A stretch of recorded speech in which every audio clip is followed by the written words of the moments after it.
Hello दोस्तों, मैं शिवम कुमार अपने YouTube channel SV coaching classes में आपका हार्दिक स्वागत एवं अभिनंदन करता हूं। तो आज हम पढ़ेंगे क्लास 10th में इंग्लिश में द सेरमन एट बनारस की समरी। बहुत ही अच्छे तरीके से हम आपको इस चैप्टर की समरी बताएंगे ताकि जब मैं इसके क्वेश्चंस कराऊं तो आपको कहीं भी प्रॉब्लम ना आए इस चैप्टर में, चाहे लॉन्ग क्यों हो चाहे शॉर्ट क्यों हो। ठीक है, तो उम्मीद करते हैं कि आप लोग अपनी पढ़ाई बहुत ही अच्छे तरीके से और शानदार तरीके से कर रहे होंगे। ठीक है, तो चलिए आज की इस वीडियो में हम आपको समरी बताना शुरू करते हैं और उम्मीद करते हैं कि आप यह वीडियो बहुत ही अच्छे तरीके से समझने की कोशिश करेंगे। ठीक है, और अगर आपको इस वीडियो में कहीं कोई प्रॉब्लम होती है तो आप मुझे कमेंट बॉक्स में ज़रूर कमेंट कर सकते हैं। ठीक है, तो चलिए देखिए क्या होता है। हालांकि आपने भगवान गौतम बुद्ध जी के बारे में सुना होगा, है ना, जिनका बचपन का नाम सिद्धार्थ था, है ना। इनके पिताजी का नाम शुद्धोधन था, आपको पता होगा। और इनकी माता का नाम महामाया था। ठीक है, इनके माता का नाम महामाया था और इनकी जो पत्नी होती हैं उनका नाम यशोधरा होता है। क्या होता है? यशोधरा। ठीक है, तो इतना कुछ आपको पता होगा, उम्मीद करते हैं। नहीं पता है तो मैंने आपको बता दिया। ठीक है, तो देखिए मैंने लिखा है the sermon at Banaras. Sermon का क्या मतलब है? सेरमन का मतलब होता है भजन नहीं, उपदेश, है ना। क्या होता है? उपदेश। तो द सेरमन एट बनारस मतलब बनारस में उपदेश, है ना। तो आपको पता होगा भगवान गौतम बुद्ध जी ने अपना जो पहला उपदेश दिया है वो बनारस के सारनाथ में दिया है और वही आपका बताया गया है। ठीक है, तो देखिए हम आपको बताते हैं इस स्टोरी की पूरी समरी आखिर आपको बताते हैं ताकि आपको पूरी जो स्टोरी है बहुत ही अच्छे तरीके से समझ में आ सके। ठीक है, तो चलिए बिना देर करते हुए शुरू करते हैं। तो देखिए इस कहानी में क्या होता है, सबसे पहले हम आपको भगवान गौतम बुद्ध जी के बारे में थोड़ा सा बता देते हैं, फिर आगे इस चैप्टर को शुरू करते हैं। ठीक है, तो देखिए इसमें क्या है, भगवान गौतम बुद्ध जी जो कि बचपन का नाम सिद्धार्थ है और इन्होंने ही बौद्ध धर्म की स्थापना की है। इन्होंने ही बौद्ध धर्म को बनाया है या बौद्ध धर्म की स्थापना की है। ठीक है, तो इसमें देखिए क्या है, तो मैंने आपको बताया बौद्ध धर्म की स्थापना की है। इनके पिताजी का नाम शुद्धोधन होता है और इनकी माता जी का नाम महामाया होता है और इनकी जो पत्नी होती है उनका नाम यशोधरा होता है। एक इनका पुत्र होता है जिसका नाम राहुल होता है। इनका एक पुत्र होता है जिसका नाम राहुल होता है। तो हालांकि इनकी माता जी थोड़ा सा मतलब जल्दी एक्सपायर हो जाती हैं, है ना, वो डेथ हो जाती है। तो इनका जो पालन पोषण करती हैं वो इनकी मौसी करती हैं, जिनका महाप्रजापति किसा गौतमी होता है, जिसका नाम महाप्रजापति किसा गौतमी होता है। ठीक है, ये किसा गौतमी दूसरी है और वो जो महाप्रजापति किसा गौतमी होती है वो उनका पालन पोषण करते हैं एक प्रकार से आया के रूप में। ठीक है, तो ये उम्मीद करते हैं आपने समझ लिया होगा इतना। ठीक है, अब हम आगे शुरू करते हैं। तो मैंने आपको बताया जब इनकी उम्र 12 वर्ष थी, तो क्या हुआ, तो इनके पिताजी ने, भाई ये क्षत्रिय कुल से थे, है ना, शाक्य मुनि ने कहा जाता है, शाक्य मुनि, है ना। आपके क्वेश्चन में आ सकता है कि मतलब गौतम जो वहाँ के लोगों हैं, अभी स्टोरी में आएगा तो बताएंगे, तो इनको शाक्य मुनि भी बोला जाता है। ठीक है, आपके ऑप्शन में मिलेगा तो शाक्य मुनि लगाइएगा। ठीक है, तो आगे शुरू करते हैं। तो क्या होता है, जब इनकी उम्र 12 वर्ष होती है तो इनके पिताजी ने बाहर 4 वर्षों के लिए इन्हें धार्मिक ग्रंथों की पढ़ाई के लिए इन्हें बाहर भेज देते हैं कि आप जाइए, है ना, बाहर यूनिवर्सिटी से, बाहर विश्वविद्यालय से आपको बाहर धार्मिक ग्रंथों को, आपको 4 साल की पढ़ाई आपको समय मिलता है, पढ़ के आइए। ठीक है, तो जब इनके 4 वर्ष पूरे हो जाते हैं तब इन्हें अपने घर वापस लौट आते हैं, तब इनका विवाह हो जाता है। मैंने आपको बताया तब इनका विवाह हो जाता है और विवाह होने के बाद ये 10 वर्षों तक अपना राजसी सुख वहीं पर बढ़िया एंजॉय करते हैं। ठीक है, वहीं पर ये अपना निभाते हैं। फिर उसके बाद करीब 10 वर्षों के बाद जब इनकी उम्र 25-26 साल हो जाती है, 26 साल क्योंकि 16 साल की उम्र में विवाह हुआ है, तो एट 26 ईयर्स, है ना, तो 26 ईयर्स जब ये हो जाते हैं, 26 साल की उम्र में हो जाते हैं, तो ये आप कहते हैं कि क्यों ना थोड़ा आज महल की सैर की जाए, है ना, थोड़ा शिकार किया जाए। तो ये हालांकि अपने मंत्रियों के साथ में, अपनी सेनाओं को साथ में ले करके चल देते हैं जंगल की ओर शिकार करने। ठीक है, तो देखिए मैंने आपको थोड़ा सा, तो इनके बचपन की कहानी क्या है, जब इनका जन्म हुआ था तो एक ज्योतिषी ने इनके भविष्यवाणी की थी। तब इनके ज्योतिषी ने कहा था कि या फिर ये जो लड़का है ना, ये आगे चल के या फिर कोई महान महात्मन बनेगा, महान बड़ा ज्योतिषी बनेगा, या फिर है ना, या फिर एक कोई बड़ा बहुत बड़ा क्या बनेगा, साधु संत बन जाएगा ना। तो बताया था इस तरीके से। तो अब भाई अब ये चीजें सब देख करके तो उन्होंने बताया था कि इसे हम जो शुद्धोधन होते हैं वो कहते हैं कि इसे मैं सुख दुख कष्ट पीड़ा ये सब क्या होती है, मैं इसे बाहर जाने नहीं दूंगा, लोगों को देखने नहीं दूंगा।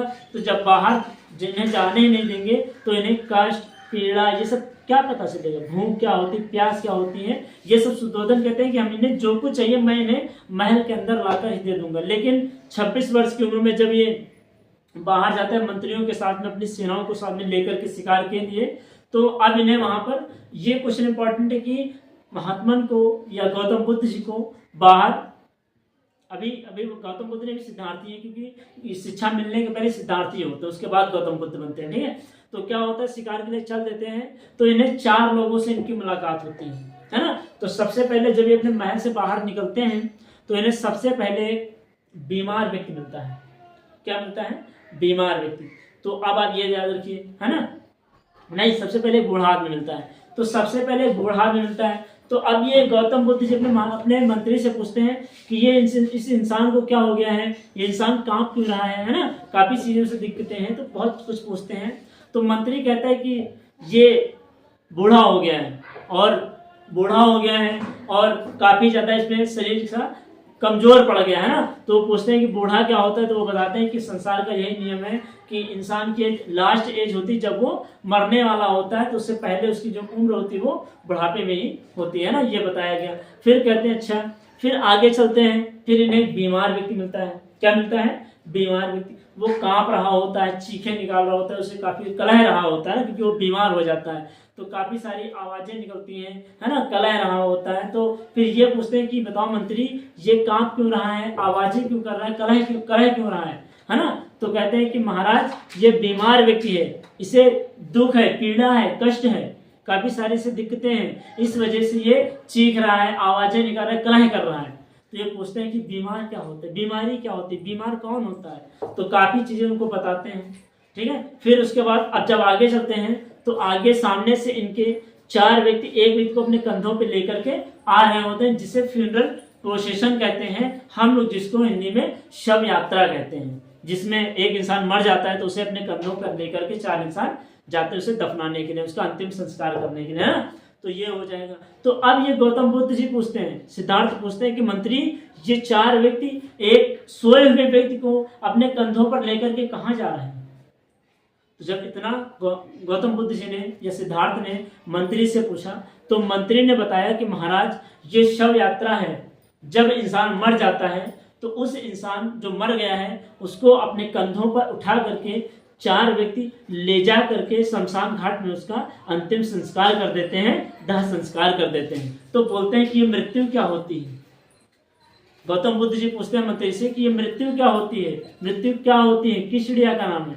तो काफी पूछने के बाद मंत्री कहते हैं कि इस दुनिया में जिस किसी ने भी इस दुनिया में जन्म लिया है उस इंसान की मृत्यु निश्चित है। वो चाहे पेड़ हो, चाहे कीट मकोड़े हो, या चाहे इंसान हो, या कुछ भी हो, जिस इंसान ने इस पृथ्वी पर जन्म लिया है उसकी मृत्यु निश्चित है। महाराज ने, मंत्री ने इनको इतना कुछ समझाया, तब इनकी सुनने आया। फिर कहते हैं अच्छा ठीक है। फिर आगे चलने के बाद 3 लोगों से हो गई मुलाकात। अब जब ये आगे जाते हैं तो आगे जाने पर इन्हें एक मॉन्क मिलता है जिसको हम साधु कहते हैं। अब साधु जब इन्हें मिला तो साधु वहां पर एकदम वो आराम से अपनी जिंदगी बिता रहा होता है। तो अब ये पूछते हैं कि ये इंसान इतना खुश क्यों है, क्या ऐसे कुछ है नहीं। तो मंत्री कहते हैं कि महाराज इस व्यक्ति ने इस संसार का जितना मोह था सबने त्याग दिया, ना इसे धन का लालच है, ना इसे स्नेह का लालच है, ना इसे धन दौलत, इसे किसी का भी लालच नहीं, ये सिर्फ अपने में लीन है, साधु संत बन गया है जो सब कुछ त्याग देता है, सिर्फ अपने से मतलब हो और ईश्वर में लीन हो। वो कौन होता है, साधु होता है, संत होता है ना। तो ये इतना कुछ सोचने के बाद अच्छा ठीक है होने के बाद जब ये वापस आते हैं अपने महल लौट करके, तो जब अब रात में ये काफी सोचते और विचारते हैं, तो काफी सोचने विचारने के बाद ये सोचते हैं कि क्यों ना आखिर इस चीजों का पता लगाया जाए कि मृत्यु क्या होती है, दुख पीड़ा क्या होती है, कष्ट क्या होती है ना।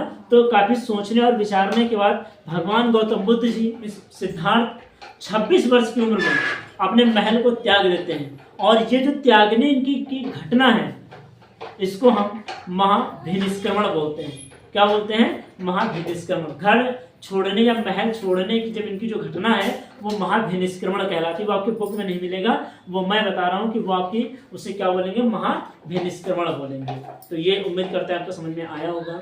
तो जब अब इन्होंने छोड़ दिया तो अपना घर छोड़ने के बाद ये 7 वर्षों तक इधर उधर भटकते रहे। जब 7 वर्ष इनके पूरे हो गए तो 7 वर्ष पूरे होने के बाद जब ये आखिरकार ये एक पेड़ के नीचे बैठ जाते हैं और उस पेड़ के नीचे 7 दिनों तक बैठने के बाद इन्हें ज्ञान की प्राप्ति होती है।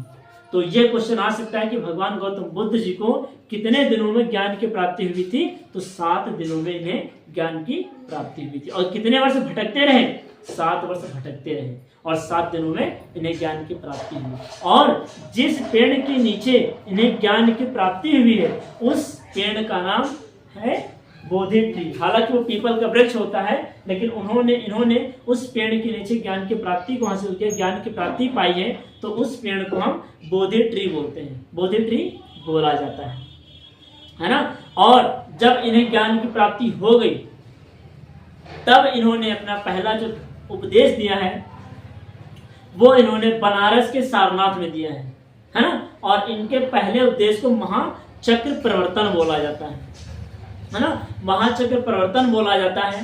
फिर आगे क्या होता है, जब ये अपना उपदेश दे देते हैं, और सबसे ज्यादा जो उपदेश देते हैं ये इन्होंने जो सबसे ज्यादा उपदेश दिए हैं वो इन्होंने श्रावस्ती में दिए हैं। कहाँ दिए हैं? श्रावस्ती में। तो इतनी बात उम्मीद करते हैं आपको समझ में आई होगी। अब आगे सुनिए क्या होता है। फिर आगे क्या करते हैं, अब ये वहीं पर बनारस में जब उपदेश दे चुके होते हैं तो ये एक इंसान के घर जाते हैं, किसी मुसलमान व्यक्ति के साथ, उस व्यक्ति का नाम तो मुझे नहीं याद इस समय। तो ये वहाँ जाते हैं तो इन्हें वहाँ इंसान इन्हें एक सुअर के मांस की चीज़ें खिला देता है। तो इन्हें एक रोग हो जाता है और उसी रोग की वजह से इनकी मृत्यु हो जाती है। सुअर का मांस खा लेते हैं और अनजाने में, तब इन्हें एक बीमारी हो जाती है और उसी बीमारी की वजह से इनकी मृत्यु हो जाती है ना। तो ये इतना था। लेकिन अब हम क्या करें, अब देखिए क्या है, ये कहानी उसी में है। घर छोड़ने जब इन्हें ज्ञान की प्राप्ति हो जाती है तो इतना को समझाया। अब हम मृत्यु तो बाद में होगी, अब आती किस्सा गौतमी की कहानी। तो क्या होती है, अब इन्हें ज्ञान की प्राप्ति हो गई तो अब इतना तो सुनाया होगा। अब इस स्टोरी में एक महिला आती है जिसका नाम किस्सा गौतमी होता है, जिसका एक पुत्र होता है वो भी मर जाता है। तो अब ये अपने पुत्र, मरे हुए पुत्र को लेकर के इधर उधर भटकती हैं और प्रत्येक इंसान से यही कहती हैं कि आप मुझे कोई ऐसी दवा दे दो जो मैं अपने पुत्र को खिलाऊं और मेरा पुत्र जीवित हो जाए। क्या समझाया? ठीक है। तो ये प्रत्येक व्यक्ति से अपने पुत्र को लेकर के भटकती है और प्रत्येक व्यक्ति से कहती है कि तुम मुझे कोई ऐसी दवाई दे दो जिससे मेरा पुत्र इसे खाए और मेरा पुत्र जीवित हो जाए। ठीक है। उसके बाद क्या कहती है, फिर काफी भटकने के बाद एक इंसान से इनकी मुलाकात होती है और वो इंसान इनको, किस्सा गौतमी जी को, भगवान गौतम बुद्ध जी के बारे में बताता है कि आप, एक महात्मा ने जो आपके पुत्र को जीवित कर सकते हैं, आप उनके पास जाइए और हो सकता है वो आपके पुत्र को जीवित कर दें, है ना। तो वह व्यक्ति, वह जो औरत है किस्सा गौतमी है, वो उस व्यक्ति से उनका पता पूछती हैं और अपने पुत्र को लेकर के भगवान गौतम बुद्ध जी के पास जाती है। जहां वो तपस्या में लीन होते हैं, उसी पीपल वृक्ष के नीचे तपस्या में लीन होते हैं, वहीं पर जाकर के ये अपने पुत्र को भगवान गौतम बुद्ध जी के चरणों में रख देती है और कहती है कि महात्मा गौतम बुद्ध, आप मेरे पुत्र को जीवित कर दीजिए, इसके बदले आप जितना भी जेवरात, सोने चांदी, जितना भी लेना चाहे मैं आपको दे दूंगी। भगवान गौतम बुद्ध जी कहते हैं कि मुझे धन दौलत नहीं चाहिए, मैं तुम्हारा एक काम करूंगा, तुम मेरा एक काम कर देना। मैं तुम्हारे पुत्र को जीवित तो कर दूंगा, लेकिन मेरी एक शर्त है, क्या तुम वो मेरी शर्त पूरी कर सकती हो? तो किस्सा गौतमी ने कहा, भगवान महात्मा आप अपनी शर्त बताइए, मैं हर हाल में आपकी शर्त को अवश्य ही पूरा करूंगी, बस आप मेरे पुत्र को जीवित कर दीजिए। तो इतना कहने के बाद भगवान गौतम बुद्ध जी कहते हैं कि पहले मेरी शर्त सुन लो, फिर उसके बाद ये वादा करना। तो भगवान गौतम बुद्ध जी कहते हैं कि जाओ, आसपास के गांव में जाओ और एक मुट्ठी सरसों के बीज लेके आओ, लेकिन शर्त ये है कि 1 मुट्ठी सरसों के बीज उस घर से लाना जिस घर में कभी किसी की मृत्यु ना हुई हो, है ना। ठीक है, तो इतना समझाया होगा। हाँ, तो आगे देखिए, तो ये एक बार, हाँ हालांकि थोड़ा मन में इनके आता है विचार, है ना, कि मिल जाएगी शायद। तो किसा गौतमी चल देती हैं, अपने पुत्र को वहीं लेटा करके किसा गौतमी चल देती हैं और प्रत्येक गांव में भ्रमण करते हुए हर एक गांव में, हर एक घर में जाती हैं और एक सरसों का बीज, 1 मुट्ठी सरसों का बीज जैसे ही मांगती हैं, सरसों का बीज तो इन्हें मिल जाता है। लेकिन जब ये अपनी शर्त बताती हैं कि क्या आपके घर में कभी किसी की मृत्यु तो नहीं हुई है, क्योंकि मेरे महात्मा ने यह कहा है कि मुझे उस घर से सरसों के बीज चाहिए जिस घर में कभी किसी की मृत्यु ना हुई हो। तो जैसे ही ये बात सामने वाले को बताती हैं, तो ऐसा इन्हें कोई घर नहीं मिलता है जहां पर जिस घर में किसी इंसान की मृत्यु ना हुई। तो आखिरकार जब ये आसपास के गांवों में भटकते हुए परेशान हो जाती, इन्हें ऐसा कोई घर नहीं मिलता है जिस घर में किसी इंसान की मृत्यु ना हुई हो, तब ये इनका चेहरा उदास हो जाता है। उदास होने के बाद ये अपनी उम्मीदें खोने लगती हैं कि मेरा जो पुत्र है वो जीवित नहीं हो पाएगा, है ना। ये इन्हें गौतम बुद्ध सिर्फ समझाने के लिए कहते हैं। तो जब ये वापस वहां से उस गांवों से लौट करके खाली हाथ अपना उदास या मायूस चेहरा ले करके भगवान गौतम बुद्ध जी के पास में आती हैं, तो भगवान गौतम बुद्ध जी कहते हैं, क्या हुआ, तुम्हें 1 मुट्ठी सरसों के बीज नहीं मिले? अगर लाई हो तो मुझे दे दो, मैं तुम्हारे पुत्र को अभी जीवित कर देता हूं। तो किसा गौतमी जी कहती हैं कि महात्मा मुझे माफ करें, मैं समझ गई हूं कि मृत्यु ही निश्चित है, मृत्यु ही कड़वा सत्य है, क्योंकि इस दुनिया में जो आया है, जिसने भी इस दुनिया में जन्म लिया है, उसको एक ना एक दिन इस पृथ्वी से जाना ही होगा। एक न एक दिन इस पृथ्वी को उसे छोड़कर अवश्य जाना होगा, उसकी मृत्यु निश्चित है।